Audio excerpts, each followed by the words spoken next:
হ্যাঁ, অবশ্যই আমার খুব ভালো ব্যাটে লাগতেছিল এবং আমি কনফিডেন্ট ছিলাম যদি ইনিংসটা আরেকটু বড় করতে পারতাম তাহলে হয়তোবা আমি যদি 60-70 করতে পারতাম তাহলে হয়তোবা টিম স্কোর 160 প্লাস হলে খুব ভালো গেম হতো।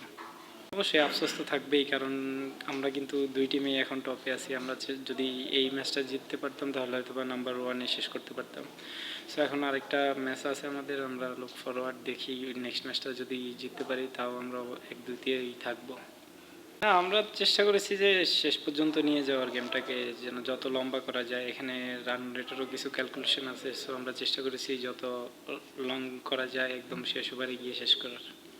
না, টপ 1-2-তে থাকলে আমাদের জন্য দুইটা অ্যাডভান্টেজ পাবো সেমিফাইনালে। সো আমরা বলবো আরেকটা ম্যাচ আছে, আমরা যদি ওটা ভালোভাবে ফিনিশ করতে পারি তাহলে আমরা টপ 2-তেই থাকবো। না দেখেন, ও রাজশাহীর সাথে আমরা একটা ম্যাচ কিন্তু সিলেটে জিতেছি।